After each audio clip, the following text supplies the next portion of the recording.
we were guaranteed that our house wasn't going to be sold, and I'd be put in a position to buy the home back, and that was never their intentions. That's what I found out later.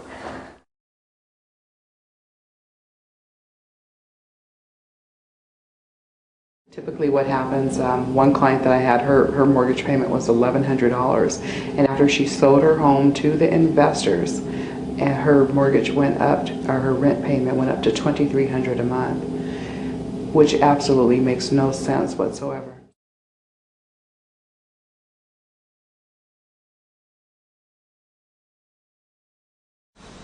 Scam artist, she began buying woman groceries and leaving her small gifts and things, and after establishing a rapport with the woman, wound up taking advantage of her. So.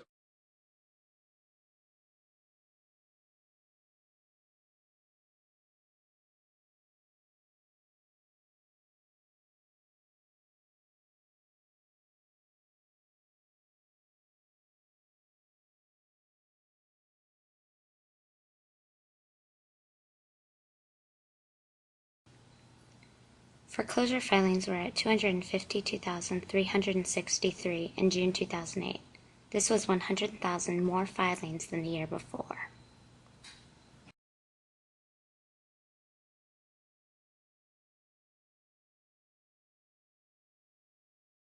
I think the situation has been, well, there's several different answers. People have been given loans that they cannot afford at all whatsoever. They've been given these loans that have these arms that continue to reset, and people have no idea that they are even in an interest-only loan at times. So these impossible loans that people don't understand, these loans that have balloon payments, that have prepayment penalties. So I think a lot of this is not only on the lender, but it's also on the clients as well, because I think that we have an obligation to ourselves to try to understand exactly what we're getting into.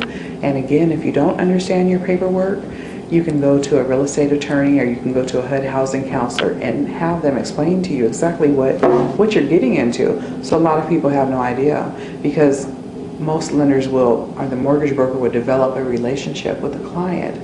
So by the time it comes to signing the paperwork at escrow, the client is comfortable and trusting enough in that person who gave them this loan that they don't question anyone or question anything. They just sign the paper.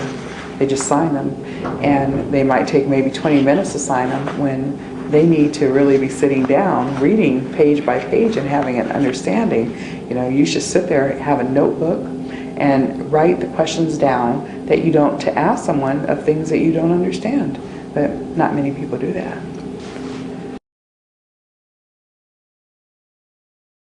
In Washington, 90%, maybe more than 90% of all foreclosures are done by, are non-judicial deed of trust foreclosures.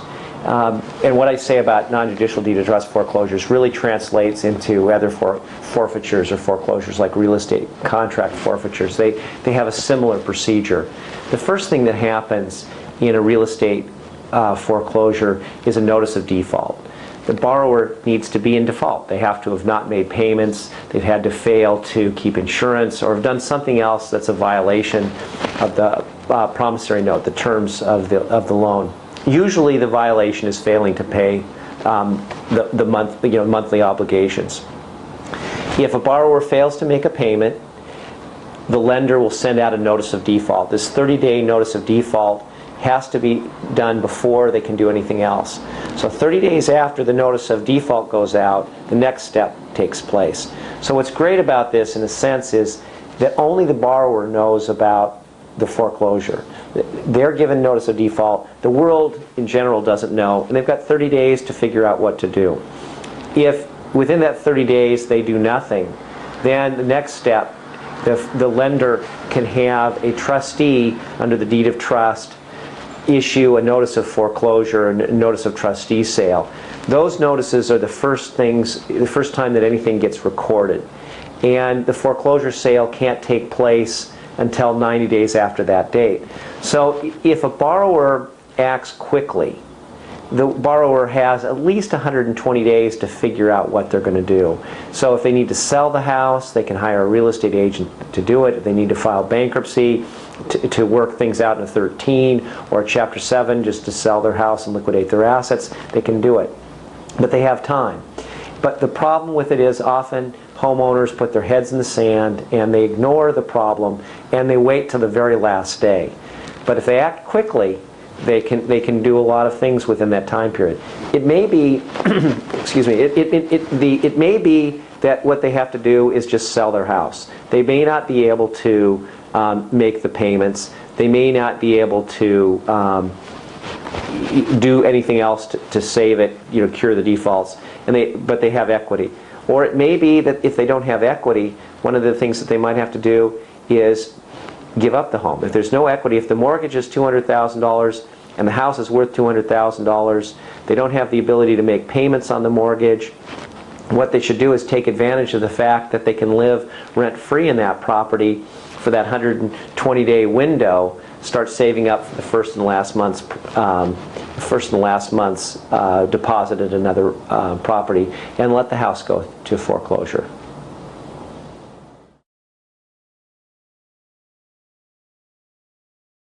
We also like to talk to people when they call here who are in mortgage default. We like to talk to them about ways to avoid foreclosure rescue scams. We let them know that after they receive the notice of default, about 30 to 60 days after that, it's going to become public notice that they're in mortgage default. And when it becomes public notice, that's when people who prey upon people who are in mortgage default will have access to that information. And that's when they can expect to have people start knocking up on their door or receiving those official-looking mail or flyers offering them help.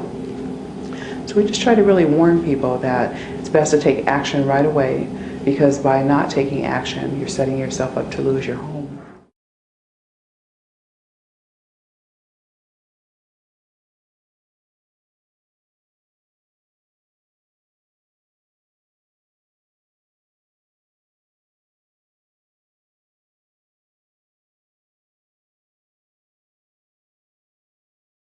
There's several different types of foreclosure rescue scams.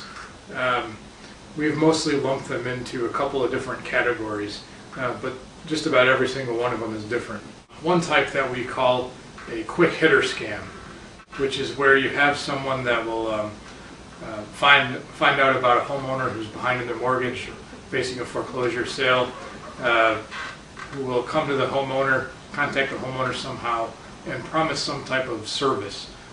They're going to delay or stop the foreclosure sale somehow. They're going to maybe try to work out a payment plan with the lender.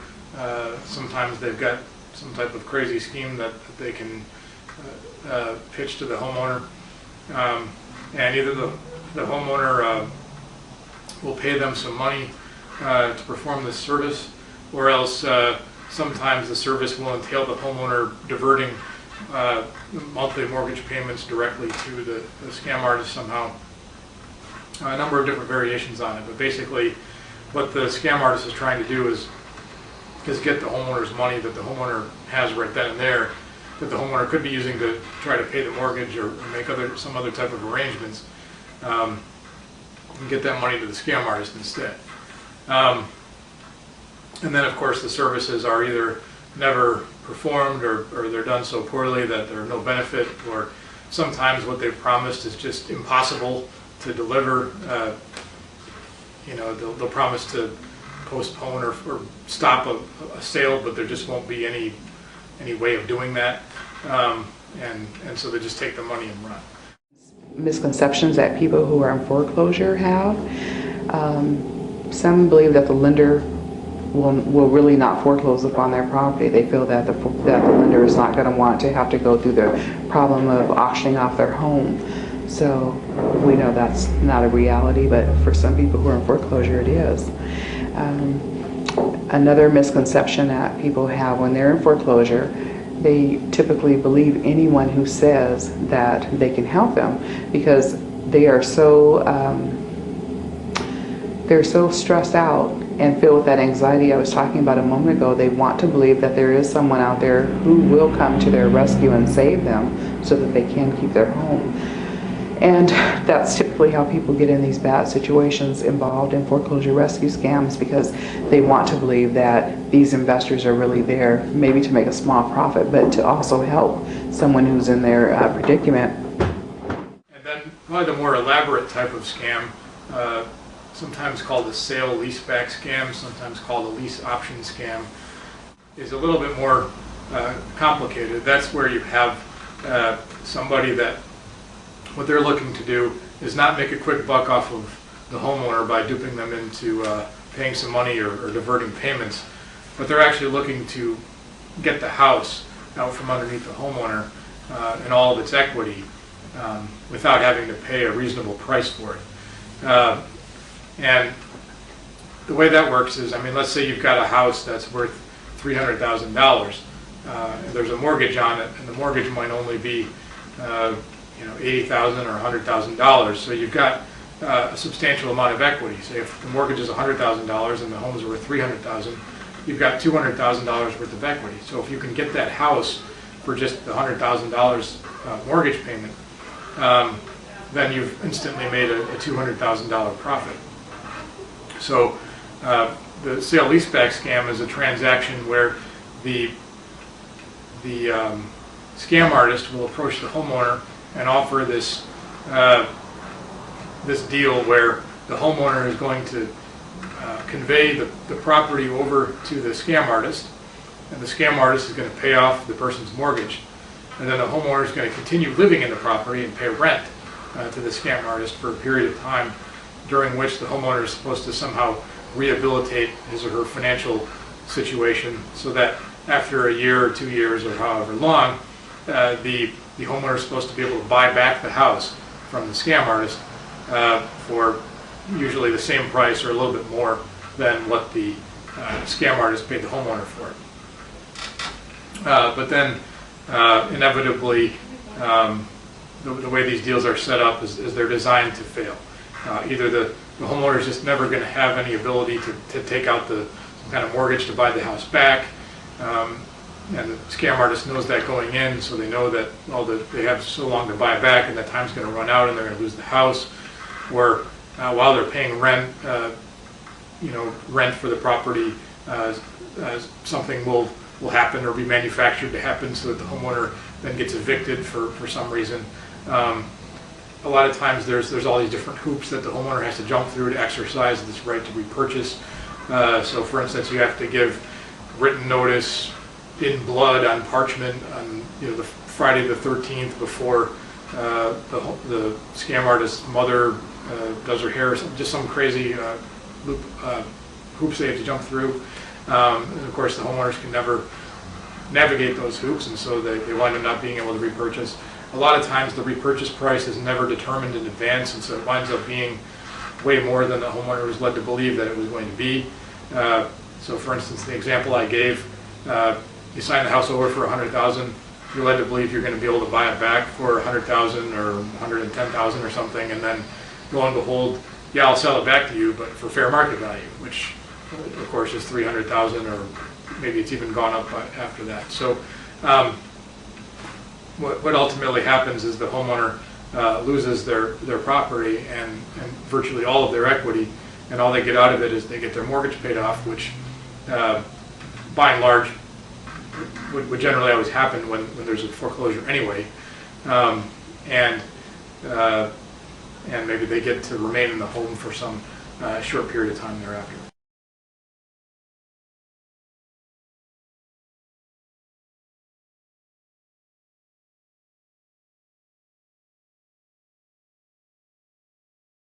One example of a foreclosure rescue scam case involved one of our clients named Eva. And in Eva's case, her house fell into foreclosure. She owed about $47,000, or had a $47,000 loan that fell into foreclosure, and an additional about $5,000 in back taxes. So all in all, the indebtedness on the property totaled about $51,000. Fell into foreclosure because she got behind on the payments. The scammers in our case could see that from public records. One came to her door and asked her if she needed help, said he and his business partners could help keep her in the home. and were there to assist her. She didn't call him back, so about a week later, he came to her door again and asked if she would accompany him to his business office where she could meet his business partners and hear about how they could help her. Now, since this is a house she inherited from her grandmother, she felt very badly about the fact that her home was in foreclosure and that she'd gotten behind on the payments and that her house might be sold at a foreclosure sale. What we had hoped she had done would be to close the door in this gentleman's face and put the house on the market and sell the home if she couldn't supply the income to keep up with the mortgage payments. And what the gentleman came to her door kept assuring her was that they could help her avoid foreclosure. Now, if she'd gone through with foreclosure, she would have retained much more equity than actually happened working with these scammers. So she did agree to go back to their offices. He gave her a ride because her car was broken down. And at his business offices, she met with him and his partners, and they promised to help keep her and her family in the home. They promised to help get her a used car because she needed a car, a laptop computer so she could start a career in currency trading, which they promised would be very lucrative, and they could help train her in the art of currency trading. They promised a currency trading startup account of $5,000. They promised gift certificate for software. They promised a lot. And they had her fill out bankruptcy in case they had to file bankruptcy to help stop the foreclosure sale. Now, in actuality, what they were promising was a laundry list of about $98,000 of value, and Eva's home is worth about $325,000. What she did not understand was that she was transferring title to her home permanently. They were telling her one thing while the papers reflected something quite different. And of course, had they come to her door saying, we're going to buy your house for $98,000, and when your house is worth $325,000, she would not have engaged in this deal with them, because that is not a good deal. But they led her to believe that they were working on her behalf and going to help her out and again help keep her in her home, and that's what she believed. And these were very skilled salespeople. So she signed lots of paperwork that day, and she ended up signing bankruptcy paperwork. They never did file the bankruptcy. And they then recruited an investor, someone the scammers were hooked up with, to transfer title to the investor's name, and then he took out a large loan of about $200,000 on the property and to pay off his counterparts. And she stayed there for a year. She prepaid rent for a year to the scammers, and when a year was up, she saw a for sale signpost go up. This concerned her because she did not think the house was getting sold. She believed she would continue owning the property. She was assured that she could stay in the home and that nothing was going to happen and that she and her family could remain in the home. Right up until the house was about to be sold, they were still feeding her these same lies about how everything was fine, no need to worry, if worse comes to worse, we'll get you into another house, but don't worry. What they told her, we're going to try and keep you and your family in the home. Right before the sale, she realized she had been had, and she contacted us, and we were able to file a lawsuit. Originally, when it all began, I thought the people I was dealing with were legit. I thought they truly wanted to help us. And when it all came down to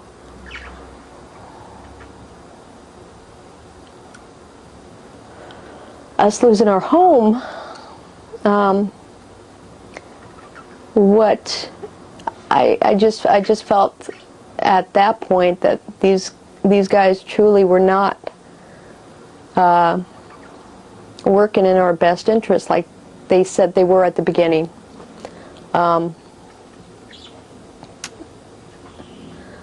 So when this all began, where, I mean, they they come in and the company stops talking to you, and another person comes in and starts telling you that you have to leave and that you're moving when you're told that you know, you're staying and everything's going to be fine. I knew then that the company wasn't working in our best interest, that these gentlemen, and I'm using that term very, their intention was to rip us off. Whereas the beginning, they were, you know, they were smooth talkers. They'll tell you what you want to hear just to take something for basically nothing. What they did give me at the time was, like I said, a car. It was a $12,000 car, a laptop. You know, this currency trading, which they swore they're going to help get me an income coming in so we could save our house. And so when it all started coming down to where I didn't think what they were doing was right.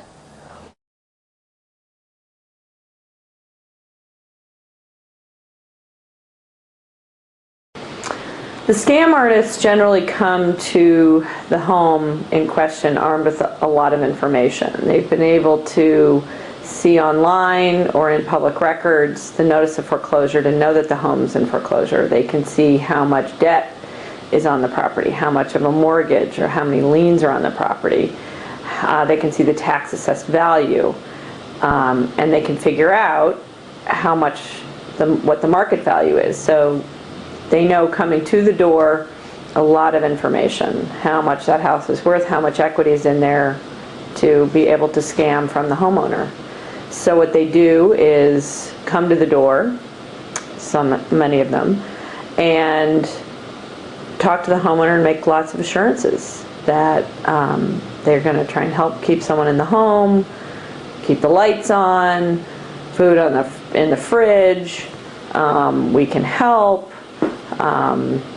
It's what a homeowner in distress, and often folks, we see a lot of people who are living in their family's generational homes, and for a variety of reasons the home has fallen into foreclosure, and there's a lot of shame wrapped up in that. And a homeowner having someone come to the door and promise them that they can stay in the home is a really reassuring way to manipulate someone who is in distress and who is very vulnerable. And the scammers know this. Well, what they know is that the home's in foreclosure, but these are salespeople who are trained at convincing people that they're there to help. One of the biggest tactics that the scammers use is something that's called affinity marketing, and that's where you take something that you have in common with the homeowner, and you exploit it to get them to enter into a transaction that somebody otherwise might be more wary of. Probably the most common forms of affinity marketing is at least that I've seen, are where the scams are pitched to other people that belong to the same church or other religious group, or certain racial groups. For instance, I've had people tell me that, well, you know, it was an African American business person, and I'm African American, and I didn't think that you know somebody that's an African American business owner would take advantage of African American people like this. Probably the biggest of the affinity marketing scams are the ones that I've seen that go through churches. People tend to think that the other people that they go to church with are trustworthy and wouldn't take advantage of them. And so that makes people that are approached by other members of their church more vulnerable from that standpoint. Other tactics are things like a lot of times the scam artists will claim that they work for nonprofit organizations, or claim that they have some affiliation or association with a government agency like the U.S. Department of Housing and Urban Development, for instance, HUD, the Federal Housing Administration, other government agencies that people think would be consumer friendly and trustworthy. A lot of times they'll send direct mail literature. They'll have a seal that'll look very similar, for instance, to government agencies or a trusted nonprofit group, and that can mislead people into thinking that they're dealing with someone that's either been approved or licensed by one of these agencies or somehow certified by a respected organization, and they haven't. What they'll often do is present the homeowner with a lot of paperwork, and that might be filing a bankruptcy, even though they may not be attorneys, to stop a foreclosure if it's imminent. It might be having them sign all kinds of agreements that the homeowner doesn't have time to read, all the while assuring them that you are going to remain in your home, we'll help you keep the home, we'll help you repair your credit. Again, this is a common tactic. Not all of them use this, but really designed to create a lot of dust and confusion around what is actually going on. So they're signing papers, and in fact, often it's a deed, but telling them you're going to remain in the home and we'll help get you back on your feet while you remain in the home. So that's how vulnerable homeowners get scammed. And in a sale-leaseback situation, if the homeowner signs sale-leaseback paperwork, they will remain in the home for a year, basically prepaying rent out of the home's equity to the scam artists, and at the end of the year, possibly 2 years, the scam artists usually evict them or get the homeowner to agree to move out, at which time they'll then transfer the property to a third party. And the equity's gone and the homeowner's out of the house.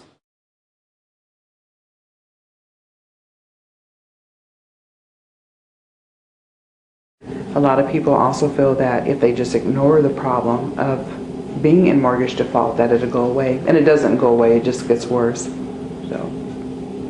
And that's one of the reasons that timing is so important when people are in foreclosure. A homeowner should right away, if they know that they're not going to be able to pay their mortgage, they need to contact the lender right away and explain the situation. And if they don't want to contact the lender themselves, then they should contact a HUD housing counseling agency who can call the lender with them, because some people are just very afraid to call the lender and have that conversation explaining what the situation is for whatever reason. So I always suggest call a HUD housing counseling agent, let one of the counselors call the lender with you. We can explain to you what the process is, what the foreclosure timeline process is. We can explain to you what your options are, because people need to know what their options are. And waiting too long to take action can mean sometime that the homeowner is going to become further behind, and then the lender won't work with them. So they need to show good faith effort by contacting the lender or coming to work with one of the counselors to work with the lender. Another thing, homeowners can avoid additional fees and costs if they resolve the situation before receiving the notice of default. That's a very important thing.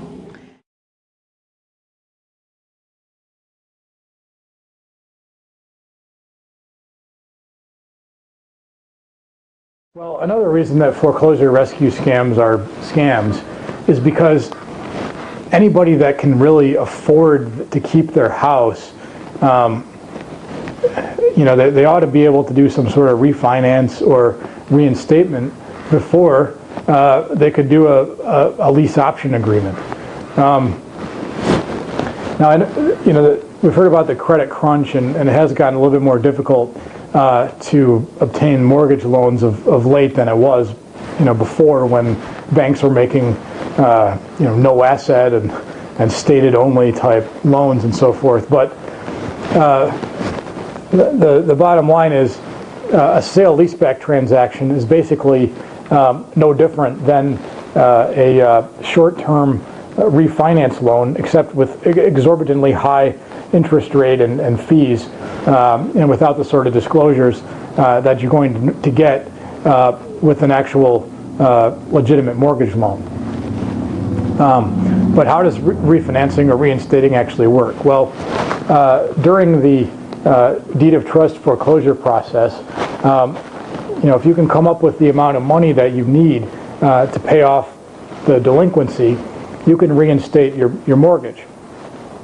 And some people would have the ability to go out and take out maybe a second mortgage on their house to borrow that additional money that they need to catch up, and then they could reinstate their underlying loan and then make a couple payments for a while.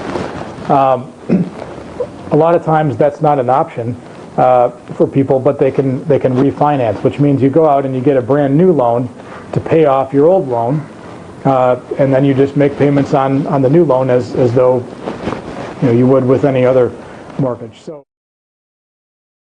bankruptcy can stop a foreclosure, and it does so automatically. Section 362 of the Bankruptcy Code is pretty powerful.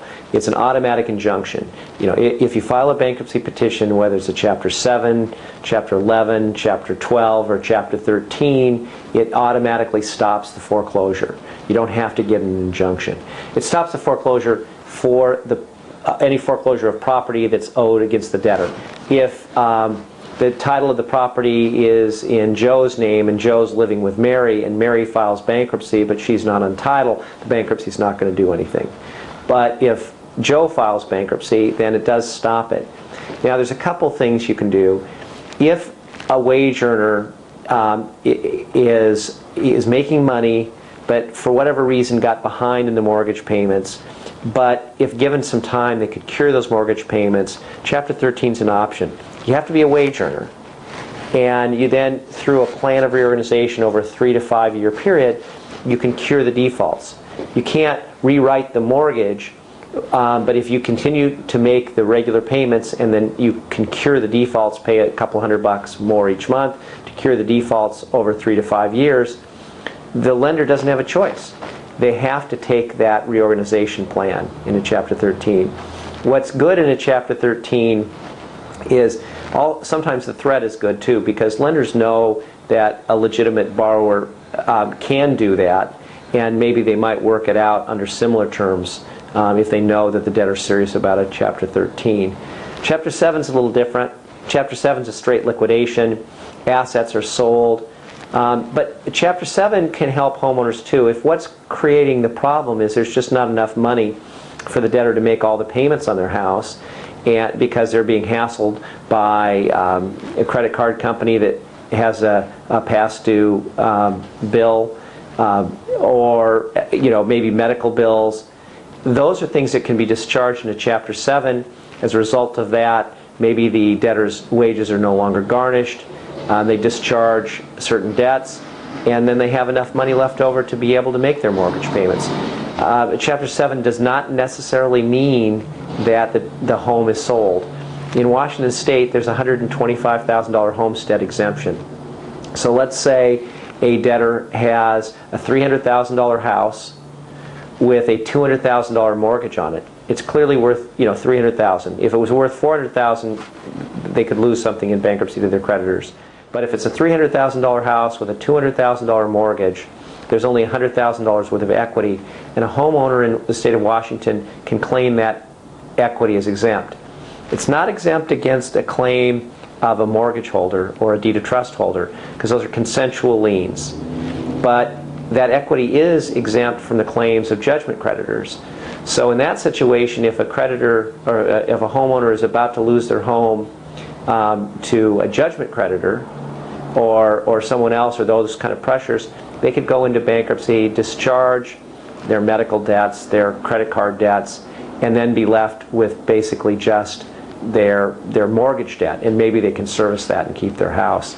It's also important to note there's certain debts that are not dischargeable. Generally, tax debt's not dischargeable, and student loans are not dischargeable. There are exceptions, but generally, generally credit card debt and medical bills are dischargeable.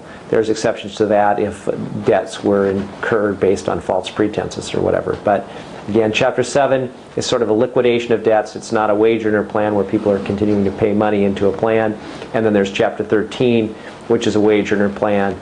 I'd mentioned Chapter 12. Chapter 12 is like 13, but it's for family farmers and fishermen. Most of the time, again, not all, because nothing is ever 100%. The homeowners who face a temporary setback, because usually what the stories I hear are, well, there's homeowners, they got laid off their job and they didn't work for 6 months, but now they're back on track and they've got a really good job and they're going to be able to, get back on track and get caught up and it's going to be great. Well, okay, but those people are a traditional candidate for Chapter 13, because that's exactly what a Chapter 13 bankruptcy is for, is to get caught up on those mortgage payments. Now, people don't want bankruptcies on their credit reports, and that's good. That's correct, because that's negative credit reporting. However, when you go to bankruptcy, you have a court overseeing the process, a Chapter 13 trustee involved, you have an attorney, and you're making sure that everybody involved in the transaction and in the payments is posting correct payment amounts, you're not paying back more than what is truly owed, etc. And at the end of a successful Chapter 13, you're done, you've caught up on all your arrears, you potentially get a discharge of some other unsecured debts if that's how the numbers play out, and you can get back on track. Now, during that time, while you're making those payments, you do have a bankruptcy on your credit report, but you're also getting credit for making timely mortgage payments because you're making them. If you go into a lease option transaction, you no longer own your home. Second, payments that you're making to this scammer or person, even if it's just a legitimate person, the payments that you're making to the person who owns the property, those don't go on your credit reports, and those are nothing more than rent payments. So they will not be counted in any credit evaluation for anything more than rent payments, and they will not show up on your credit report. Then when you go to get your house back 2 years later, you're not refinancing it, you're buying it. And there is more stringent underwriting standards when you go to buy a home. You're going to probably need some kind of down payment. And on top of it, you're going to have to pay this person who is running this transaction a very large fee in order to get your house back. So you go from owing, say, $200,000 on your home to $300,000. And that's a huge difference. You would be much better off filing a bankruptcy and paying the arrears through the bankruptcy, and then having your house with the much lower mortgage, with the lower interest rate, and you would own your home during that whole time. There's no chance that the person who owns your home that you're making rent payments to isn't out, by the way, borrowing more and more money on it and over-encumbering it, or making certain that you're never going to be able to get it back, even for the $300,000 price. And on top of it, even if you lost your job and then you went and got another one, the odds of your income increasing in a 1 to 2 year time period in an amount that would allow you to make a mortgage payment on a loan that was massively higher than your previous one. So, for example, you're previously making a payment on a $200,000 loan, but now you're going to make one on a $300,000 loan. The difference in those payments is several $100s. It is highly unlikely that most people are going to get the kind of raise in that time period, especially coming off some previous financial difficulties, that is going to allow them to make this much larger mortgage payment at some point in the future. It's just a recipe for disaster.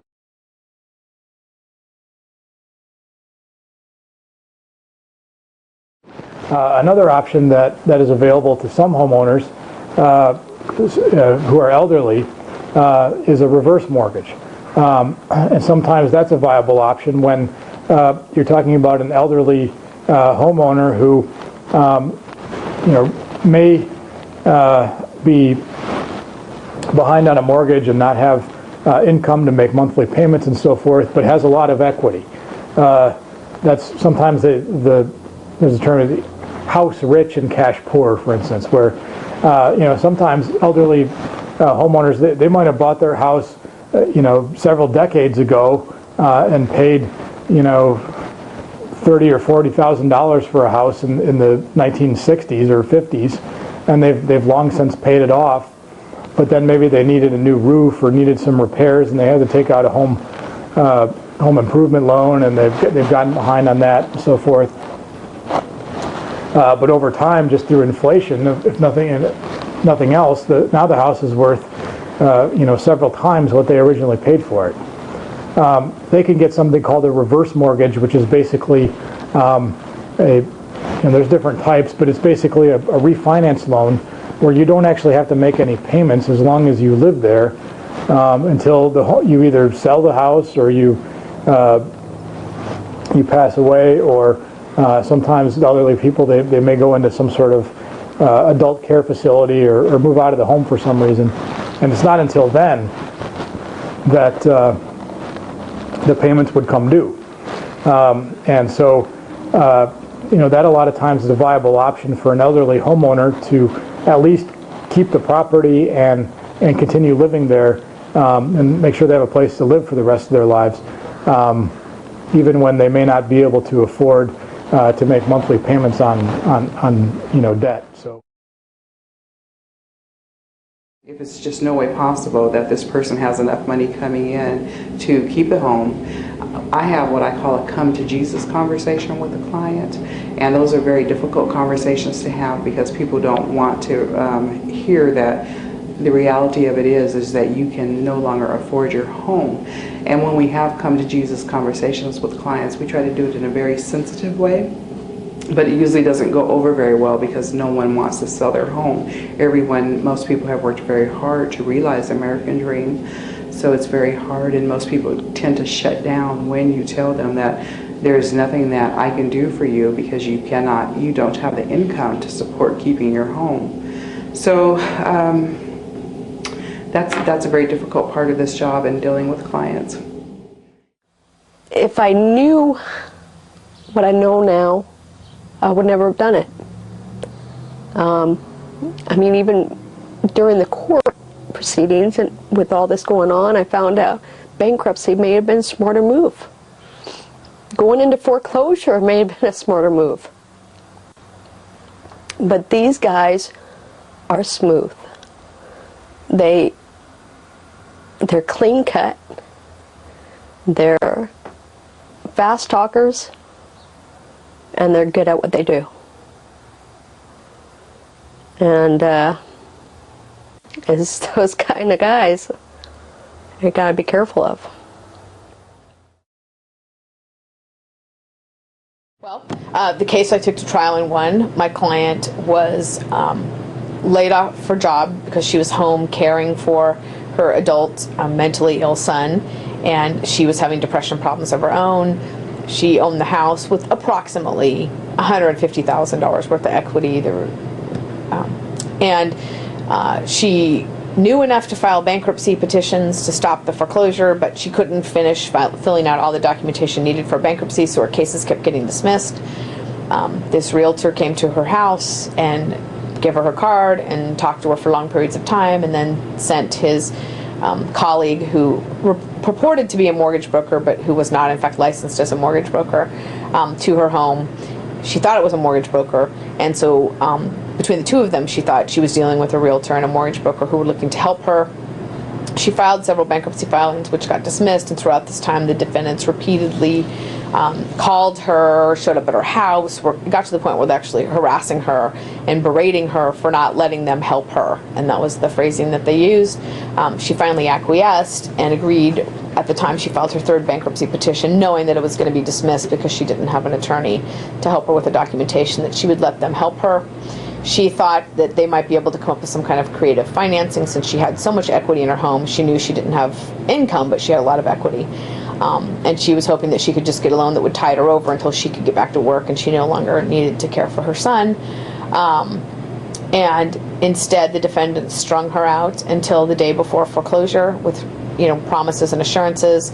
She testified that she was always waiting, if the deal wasn't going to work out, if she wasn't going to be able to get a mortgage, she was waiting for them to tell her that, and then thought that the realtor would then be able to sell the house for her.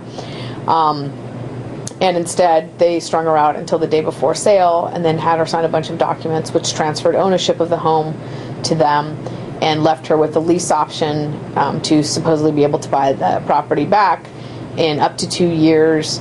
And if basically the way the numbers ran on that document is if she had repurchased the home the day after she signed these documents, the defendants would have received an $86,000 profit. And that was if she had just signed it the next day.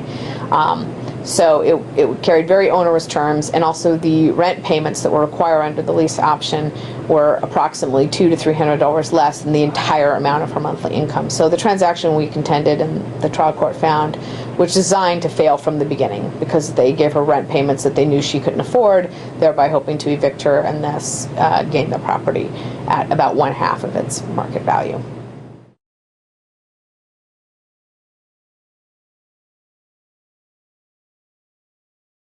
Well, there's kind of different scenarios depending upon whether or not they're still in the house or whether they're in the process of being evicted or if they've already been evicted from the home or left voluntarily, I guess, although that's kind of rare. But generally, before anybody comes to see me, I ask them to write down a narrative of what happened to them in chronological order so that they've thought about it and trying to do their best to recollect as best they can what happened when. And by them putting it in chronological order, that helps me because that's how I'm going to understand it versus when people come in, it's kind of a jumble of thoughts and things are all mixed up in their head and I'm kind of forcing them to organize it. But I need them to bring in as much documentation as possible so I can see.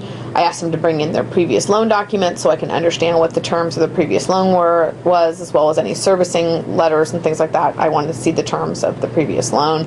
And then I want them to tell me about what happened to them, how they got into this transaction, what did they understand, what did they think it was.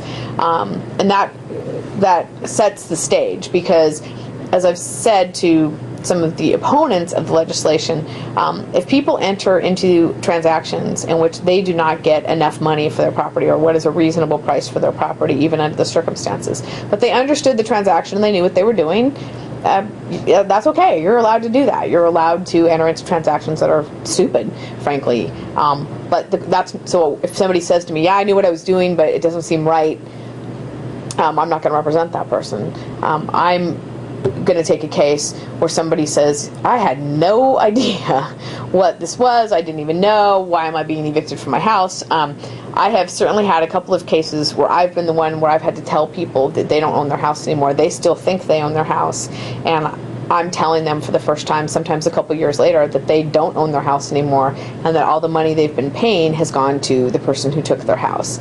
And they are, obviously shattered and devastated by that information. Other times they realize it at the time they sign the documents, but they think they're going to get it back a minute later or a day later or whatever.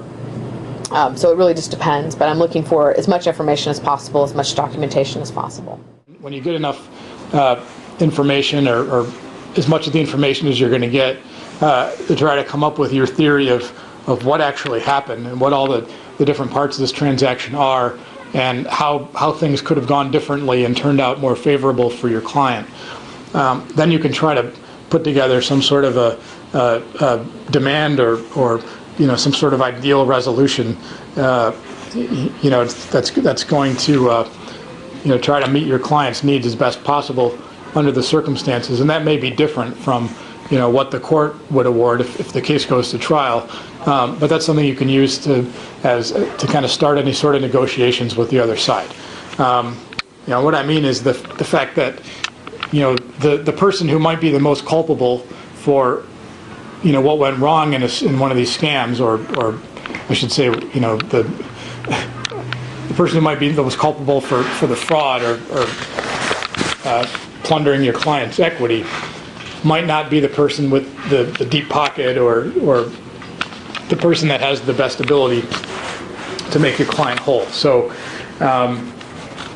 sometimes in working out a resolution you may need to not only look at who's the most to blame, who I guess should pay the most or feel the most pain, but who actually has the present ability now to meet the whatever your client's needs are. If your client needs financing to try to stay in the property, or if your client is going to need some sort of damages, or whatever there is. Of course, if you're not able to negotiate a resolution to the case, then you need to move on to trial and prove how the defendants ripped off your client, and ask the court for whatever remedies it can impose. And talk to those of us who are doing these cases, get reports in and complaints into the various regulatory agencies immediately, because they will take a long time to work on those complaints, but they may very often be of help to you and may be able to provide you with information, and you certainly provide information to them, and they would be the proper entities that would hopefully shut these businesses down. You're going to have a harder time doing that.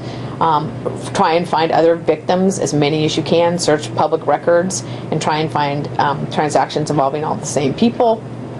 And just dig for as much information as you can. And then, screen your clients and make sure that you feel that they're telling you, not the truth, certainly, but more just that they tell you the whole story, because people are very confused. This is very stressful.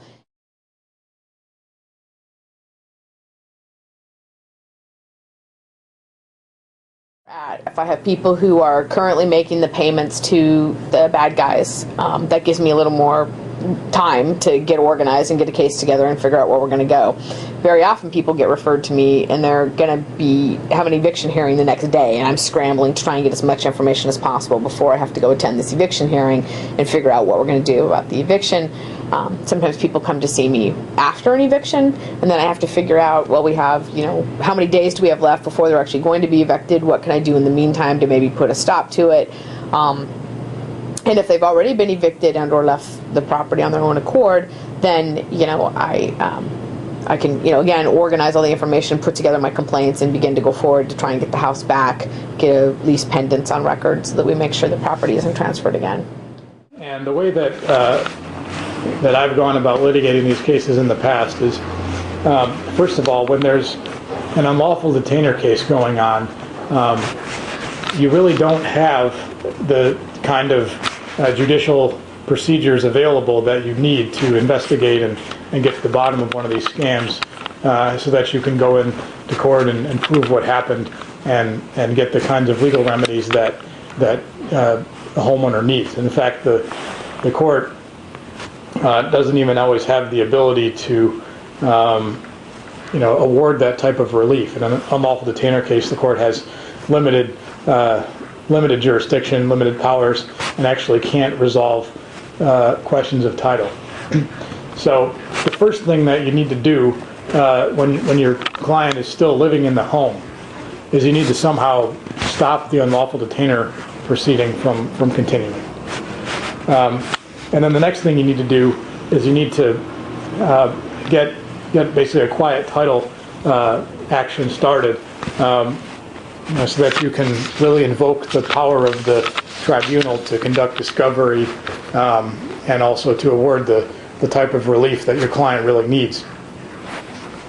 Now, one way that you can stop the unlawful detainer proceeding under the old law was by filing some type of a motion for a stay or a continuance, and asserting that the court shouldn't decide on the issue of possession until the court can adjudicate title, and you could show that you had already filed a quiet title action under a separate cause number, or you were going to.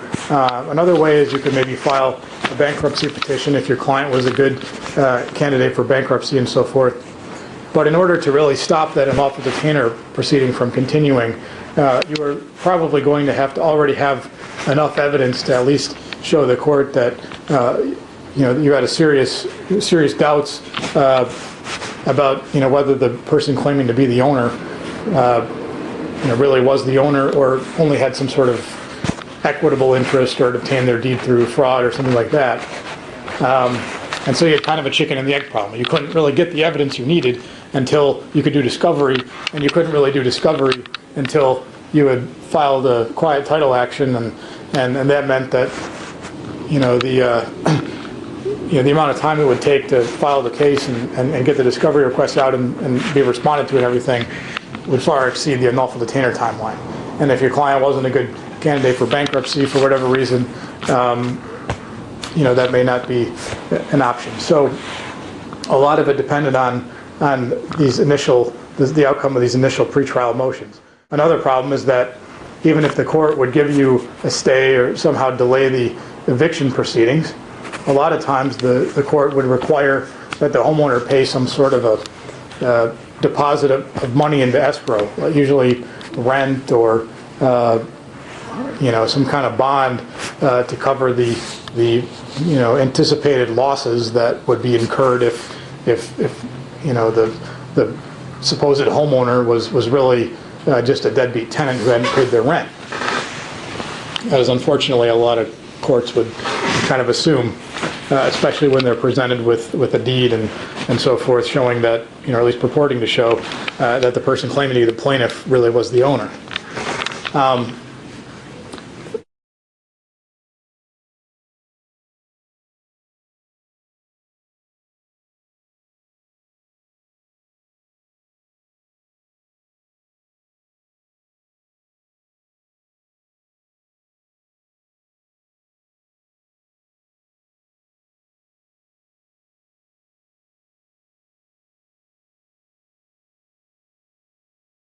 Once you get your unlawful detainer procedure stopped and you've got your quiet title action underway, of course the objective is going to be proving that the other party, the person claiming to own your client's house, doesn't really have title, and trying to prove the roles that various other parties in the transaction may have played and show that your client is entitled to relief from those defendants. And so you're going to need to do a considerable amount of discovery, obviously. You want to get as many different documents and records regarding the property and regarding the transaction as you can. So you need to submit your Rule 34 discovery requests to pretty much all the other parties. If there's any kind of mortgage companies or third-party creditors involved, you're probably going to want to try to show that they had either actual or some kind of constructive notice that the interest that the other people you're suing have was really just a security interest or was obtained through fraud or something like that. Usually the best proof that you'll have is if your client is still living in the property. I would certainly indicate that there's a quiet title question. There's the true ownership of the property is in question. In almost all of these that I've seen, the lease violates numerous provisions of the Landlord-Tenant Act, and so those are defenses to to eviction. There's fraud in the inducement, unconscionability, violations of the Consumer Protection Act, violation of other Washington statutes that constitute per se violations of the Consumer Protection Act, breach of contract, civil conspiracy, infliction of emotional distress. It's probably more. The way that the equitable mortgage doctrine works is you have a deed that your client, the original homeowner, would have signed, conveying or purporting to convey her home or his home to this opposing party. And what you want to do is you want to show that your client never intended to alienate their title to their house. That this deed was your client may have signed it, but what your client intended to do was only to convey a security interest. That deed was going to be held as collateral to make sure that your client paid back money or whatever the consideration was for the deed. And usually in a foreclosure rescue situation, what you're talking about is that your client owed money, and that's why they were facing foreclosure, and this other party has come and paid off that mortgage or reinstated it or somehow paid money to prevent your client from losing their house. And now your client's going to have to pay that back and maybe some fee or commission on top of that. And your client gave this deed to ensure that your client's going to make that payment. And that's why your client signed the deed. It wasn't because your client wanted to sell the house. It was to serve as security to make sure that whatever your client got from the scam artists is paid back. And what the scam artists want to do is they want to say, well, no, you signed over your house. We own it now. I don't care what you may have thought you were doing or intended that you were doing. You signed your house over to us, and now we own it, and it's ours. And the equitable mortgage doctrine is this legal theory that the courts have come up with, and it's really, it's been around for more than a century. To say that, well, in those types of situations, the court's going to look at the real intent of the parties to the transaction, and they're going to treat this instrument like a deed if it was intended like a deed, and they're going to treat it like a security interest if it was intended to be a security interest. But the burden of proof in these cases is on the homeowner, and it's by clear and convincing evidence to show that both parties intended that the deed was going to serve as a security interest. And what makes it kind of interesting in these cases is that even though the test is what was the intent of both parties, the scam artists, they probably always intended that once they got the deed, they were going to turn around and claim to be the owners. But that may have been their actual intent. But what they'll have told the homeowner was, just sign this deed, this is just to protect us, to make sure we have collateral. You're going to get the house back, and so forth. We're not trying to buy your house or anything like that. And so what the homeowner is going to do is hold the scam artist to what they promised, hold the scam artist to what they represented. So even if they may have been secretly plotting to use that deed to claim to own the home, the original homeowner can say, no, you said that you were going to use it as security interest, that this is going to make sure that I buy the house back. Well, in general, an equitable mortgage is a transaction which appears on its face to be a sale, a purchase and sale, but is in reality a mortgage, and that's why it's called an equitable mortgage. Traditionally, it has been when people create scenarios where they're not really meaning to truly transfer the property, the ownership of the property, but they've done so on paper, which makes an actual transfer, but that isn't really their intent because they're actually just intending to loan the person money, but for whatever reason they've structured it to make it appear in the public records as if it's a sale, and they're really just intending to loan that person money for a fixed period of time, and then that person's the whole plan is for that person to go and get a property back. So in my cases, I make an argument that that's the true nature of these transactions, that the scammer did not intend for it to be an equitable mortgage, but it's true that the transaction is not a true purchase and sale because my clients never intended to actually transfer title or transfer ownership of their real property to these bad guys for really any period of time. They actually didn't understand that they were truly doing it, or they thought that they were going to get it back within a year or a day or an hour sometimes.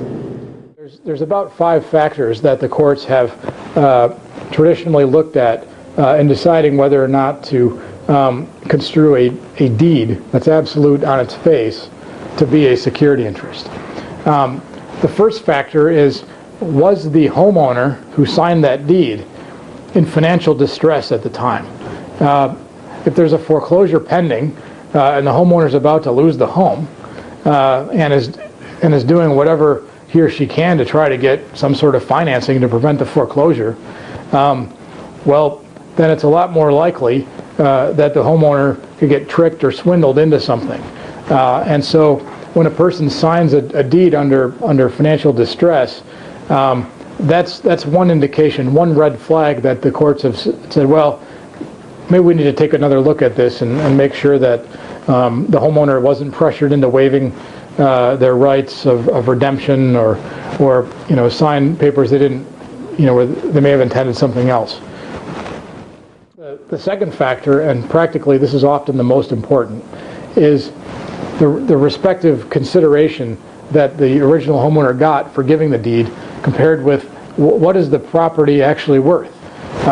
Because a reasonable person, if they're going to sell their house and permanently alienate their title, is going to sell it for fair market value or as close to fair market value as they can get. They're not going to sell it for some fraction and give up all their equity. So if the house is worth $350,000 and the person sold or gave a deed and all they got back was $150,000, well, they gave up $200,000 of their equity. A reasonable person probably wouldn't do that. But a reasonable person might sign a deed as security to pay back a $150,000 loan. Next important factor is the substance of the other transactions that may have taken place around the same time as the deed was signed. If there's just a deed and nothing else, well, you don't have necessarily any other evidence to suggest that anything more than a sale was involved. But if you've got a lease and you've got an option to purchase, and you've got some other documents, whatever they are, suggesting that, well, not only was there a sale, but then the homeowner's going to have a right to buy it back and was going to pay rent for some time. Well, now you're starting to see that there's a lot more to this than just an outright real estate sale. Is there some sort of continued relationship between the parties after the deed is signed, especially a debtor-creditor type of relationship? As I just mentioned, if you have a typical real estate sale, the parties are going to go their separate ways. There's not going to be a continuing relationship. But if the person who's giving the deed continues living in the property and is paying money, whether you call it rent or something else, to the grantee, and if the person who gave the deed is supposed to be able to buy it back at some point and remain the permanent owner of this property, well, again, those are factors that tend to show that the deed was intended not as an outright conveyance. So the actual conduct of the parties while the person is living there, is it consistent with a landlord-tenant relationship, which would tend to show that the deed was intended as a conveyance of land, or is it more consistent with the original homeowner, the supposed tenant, being the owner? If you're a tenant, you're probably not paying the property taxes on the land. But if you're an owner, then you should be. You're responsible for them. And as far as having the property maintenance done and fixed up. If you're a landlord and the furnace goes out, well, it's your responsibility to call a repairman or repair person and have somebody come and fix the furnace so your tenant has heat. But if you're the owner and the furnace goes out, then that's on you.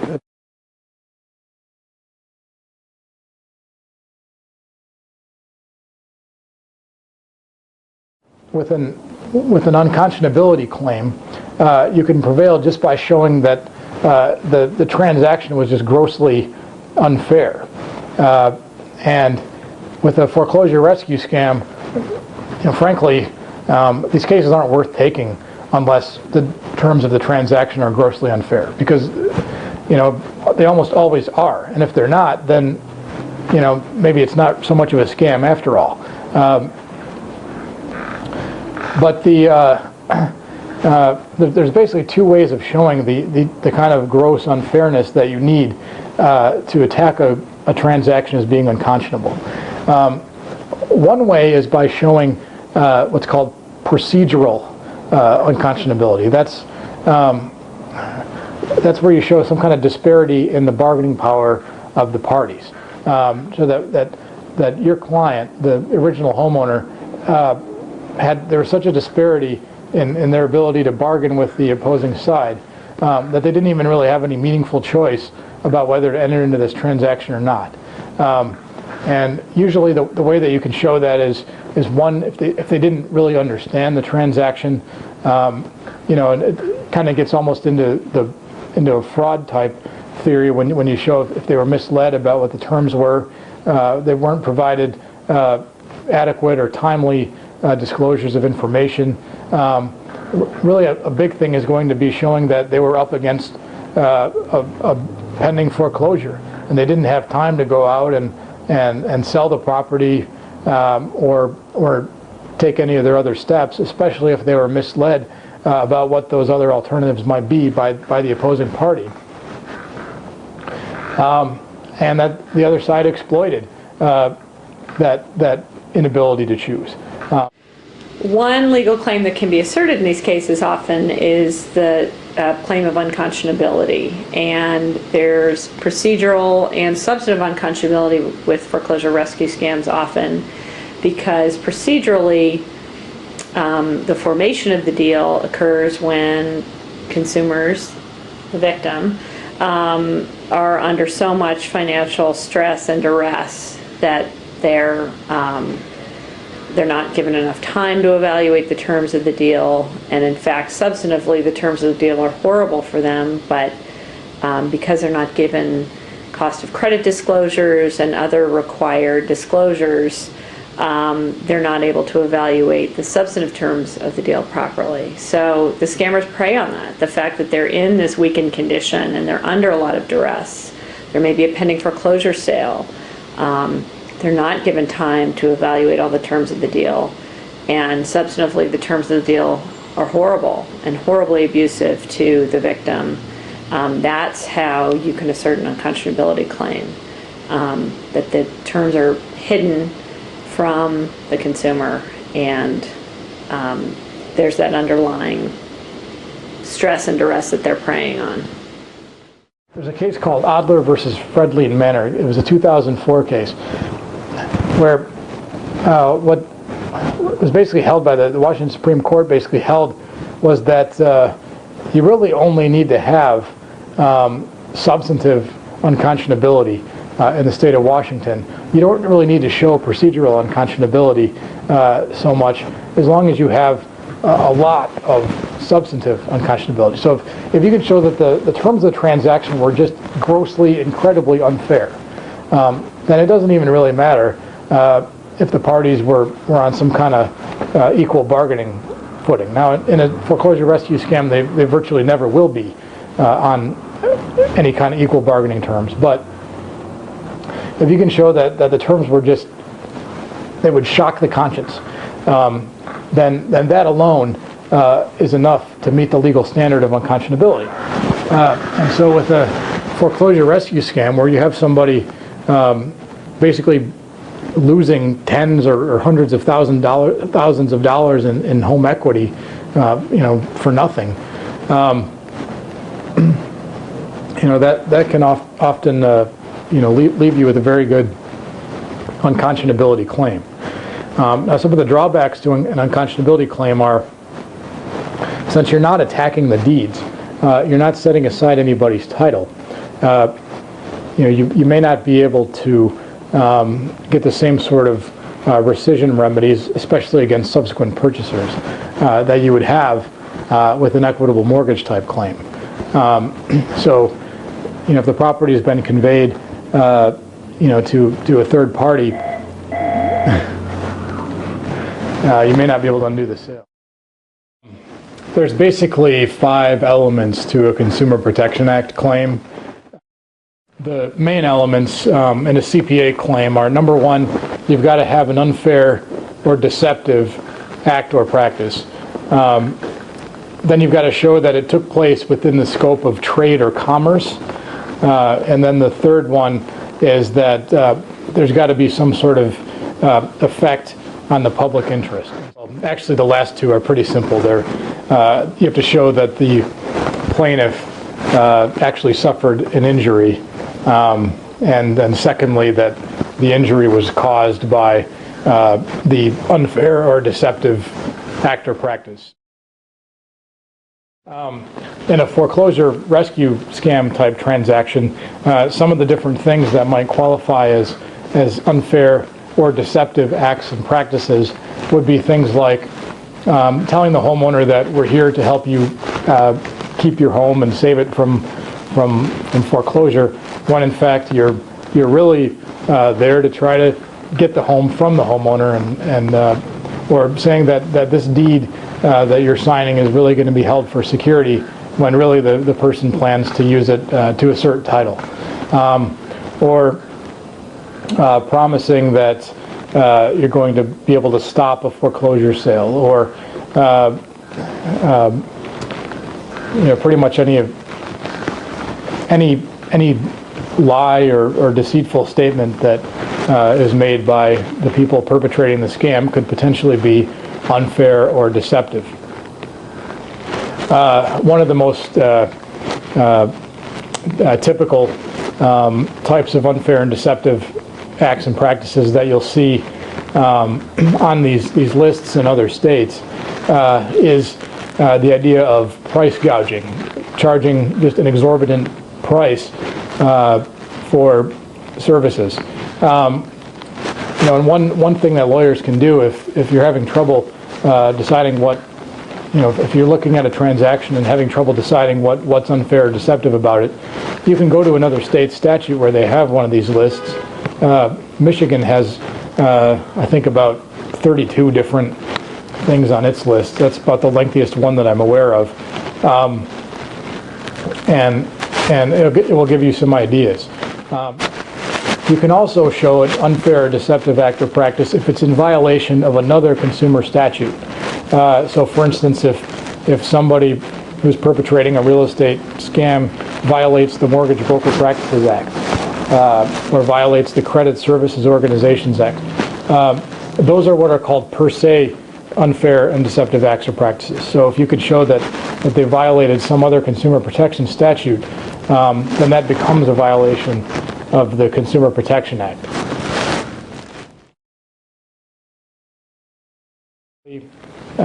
That's showing that the people that are doing this are doing it as a business, that they're merchants, that this is some sort of commercial economic activity that they're engaging in. You basically want to distinguish it from your next door neighbor trying to help you out, or your parents see that you're in a tough spot and they loan you some money. If you can show that that you're dealing with some kind of business entity, a corporation or a limited liability company, or somebody that's doing business as something, if they have any kind of business paraphernalia, whether it's some kind of sign or business cards or an office somewhere, those things can show that this is happening in the scope of trade or commerce.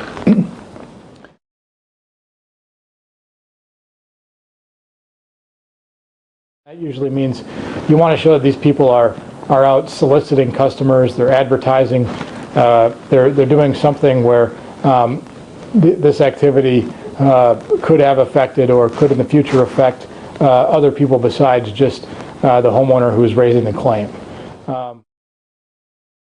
That the unfair or deceptive act or practice caused an actual injury, an economic loss to the plaintiff. And then the last thing is you've got to show causation, that the injury didn't come from something else, that it was actually the unfair deceptive act or practice that caused the injury.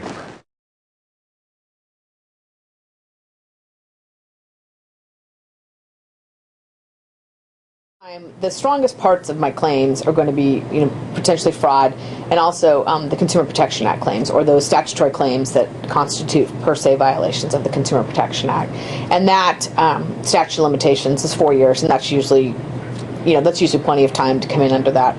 I don't recall if it's been in one of these cases or in one of my predatory lending cases, but certainly if you have a continuous course of conduct and the fraud continues, you can argue that the statute of limitations is not measured from the date that the original transaction was entered into, but begins once the course of conduct discontinues, if it's even discontinued by the time the person comes to see you. So, and you're going to have to brief that and argue it, but I've usually been successful because I can demonstrate same players, all arising out of the same documents, just a continuous course of conduct.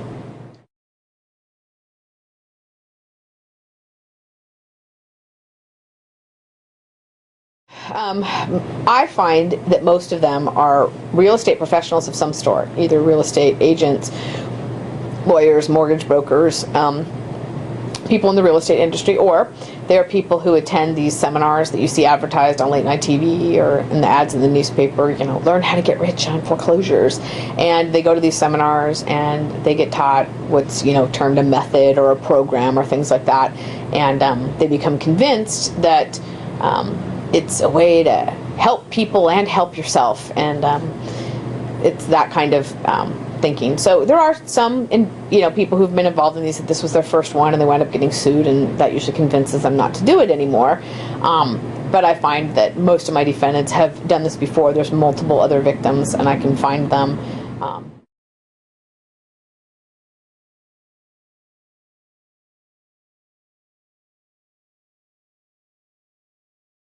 The Washington law has recently changed. As of June of 2008, mortgage brokers have a fiduciary duty to their customers.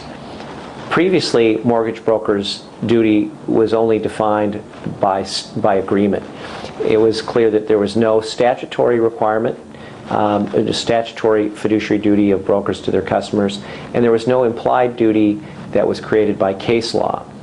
Washington now has a statute that says brokers have a fiduciary duty, or they owe a fiduciary duty to their customers. What that duty exactly is quite clear. You look to the statute. It's a short, sweet statute, and Senate Bill 6381 does say a mortgage broker must act in the borrower's best interest and in the utmost good faith toward the borrower. Before this bill was the case, this bill was the law, usually brokers, by agreement signed at closing, were the agent of the lender and didn't have a duty. Now a broker does have a duty to their customers, and if they violate the duties as set forth in the statute, a cause of action could be brought by the borrower against the broker.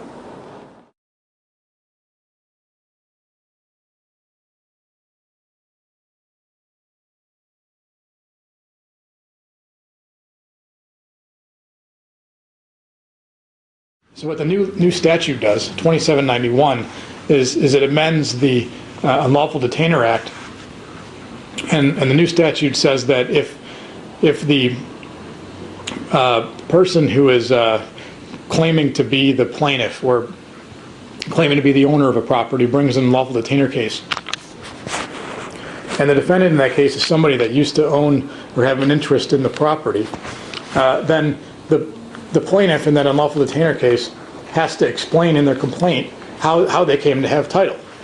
And that's the first way that the court will have of seeing is this just a run-of-the-mill unlawful detainer case, or is there something more to this? If the bad guys or the new property owners are trying to evict the former homeowner, that they are required to tell the eviction judge that that's the nature of this transaction, and the eviction judge can't go forward then with a traditional eviction hearing, because eviction hearings are summary proceedings really designed for landlord-tenant disputes, true landlord-tenant disputes, and the law is quite clear that quiet title actions cannot be resolved in an eviction case. And so that's got a significant impact, because then your eviction judges know what they're dealing with instead of thinking that they're just dealing with a standard landlord-tenant relationship. If it's made to appear to the court, either just from the contents of the complaint itself, or possibly from additional information that the homeowner might present in a defense to an unlawful detainer, that there's a material question of fact as to who has title to the property, then the court cannot simply continue with the eviction case, but has to stay the eviction case and then consolidate that with the quiet title action. And it can either be a already pending quiet title action, or it can even be a subsequent quiet title action. So even if you haven't filed it yet, the court can say, well, I'm staying this, and you go file your complaint, and then we'll consolidate the cases. So that the court can decide who the owner of the property is before it goes and rules on the issue of possession. And furthermore, it says that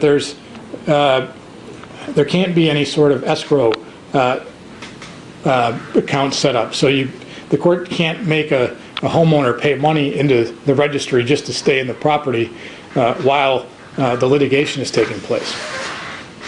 So that deals with the whole problem before of having to basically pay, usually what are by design, unsustainable monthly payments, just to be able to continue litigating in court.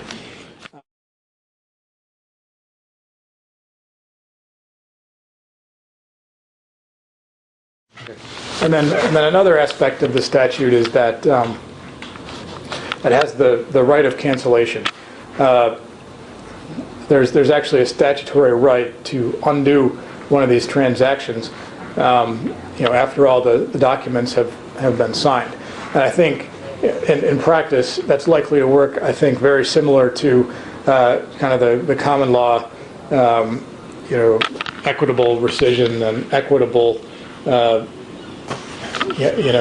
undoing of a transaction type doctrines.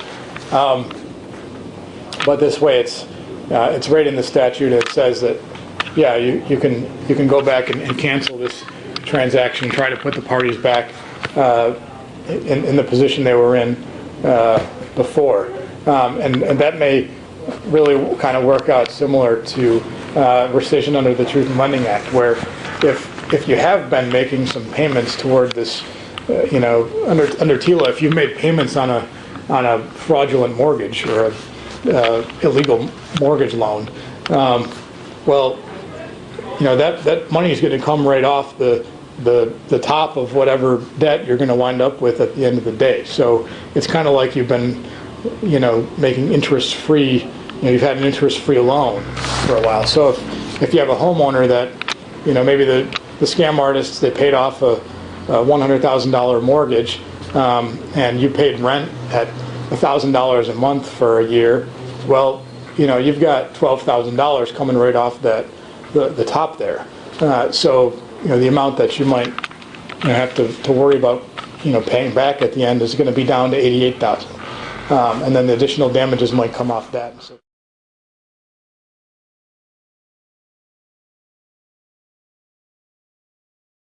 law will have an impact is in hopefully preventing the people who are taking people's homes and actually taking all of their equity. It can do so in a myriad of ways. One, by the law being very stringent and difficult to comply with, and carrying significant penalties, and therefore dissuading people from entering into these scams in the first place to refrain from running these scams. Otherwise, at the very least, they have to have numerous disclosures to a homeowner in writing and certain size print and everything else, so that the homeowner would at least have a chance of understanding while they're in the process that they are in fact about to lose everything and that they actually have something to lose. Many homeowners do not even realize that just because their house goes to foreclosure doesn't mean that they're going to lose everything and all their money. If there is substantial equity in the property will be bid on at the foreclosure sale by people who are there bidding, and any amounts that are recovered over and above what is owed on the mortgage loan will be deposited in the court registry, and a homeowner can go get that money. Most people don't realize that money is a possibility or that might happen. Due to the requirements under House Bill 2791 for completing a distressed home conveyance, sale-leaseback scams no longer produce huge profits for scam artists. The requirements include, first, that all parts of the transaction must be fully disclosed to the homeowner in a written contract. Second, that the homeowner must receive at least 82% of the fair market value of the home in the initial transfer. Third, the purchaser must verify that the homeowner has sufficient resources to make all payments and complete the repurchase. And fourth, the home must be conveyed back to the original homeowner as was agreed upon at the beginning of the transaction. As a result of these stringent requirements, most scam artists will be unable to complete these transactions in compliance with the new law.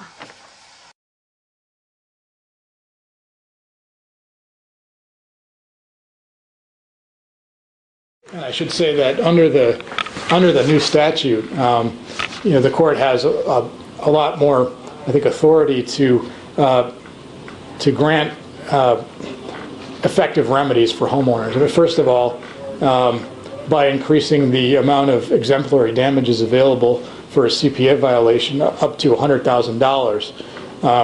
I think one of the real benefits of doing that is it deters people from even attempting these scams in the first place. But then the other side is that when you actually have one of these scams and you can prove that it was a scam, then you have some money there that the court can use, to award the homeowner over and above, just what they lost, and that might be useful if your client, ultimately your client's not going to be able to afford the property, they're going to need to move out, they need money for, to try to get into another home somehow.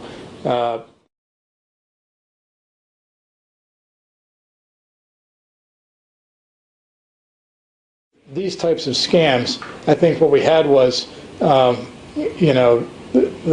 government looking at this sort of activity and saying, you know what, this is just completely unacceptable.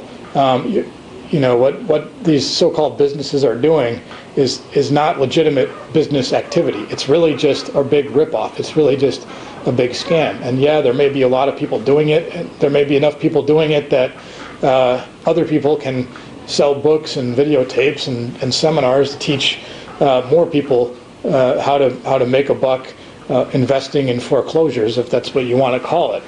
But that is not a legitimate business activity. That is just not an acceptable consumer practice, because no homeowner in their right mind would enter into one of these transactions if they really understood what they were getting themselves into and understood that they always have some better alternative. And it's completely irresponsible of somebody to go to a homeowner who's facing foreclosure and may not know what he or she should do, and tell that person, you should enter into a foreclosure rescue scam. Because anybody approaching that homeowner should know that there are better alternatives for that homeowner to pursue. And if they're going to be consulting with distressed homeowners, should tell the distressed homeowner, your best choice is to go and refinance your loan, or your best choice is to declare bankruptcy, or your best choice is to just put a for sale sign in your front yard and try to unload the house to a buyer. And if you tell the person, no, what you should do is sell it to me for 25% of what it's worth, that's really just a predatory practice. And to have the legislature really step up to the plate and say, we're not going to tolerate this in our state, and if you do this, then you're going to be held responsible, and we're going to do whatever we can to help the victims of these practices, get relief and keep their homes and preserve their equity. And that's just really a good example of what how a government should be protecting its citizens.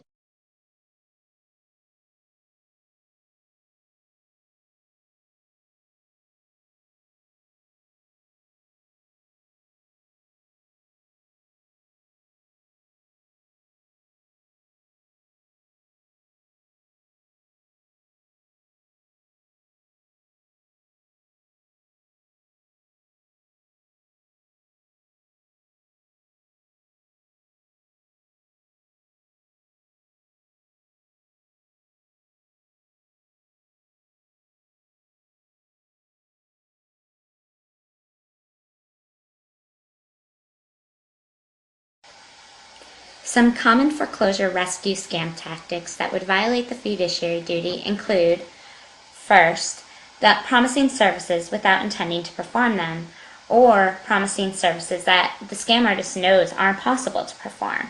An example of this is promising to delay or stop a foreclosure auction but having no realistic plan or method of actually accomplishing that.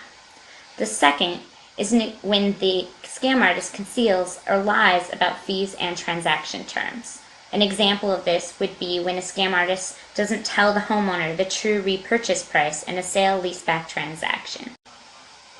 A third tactic is when a scam artist recommends a bad choice to a homeowner despite knowing of better alternatives.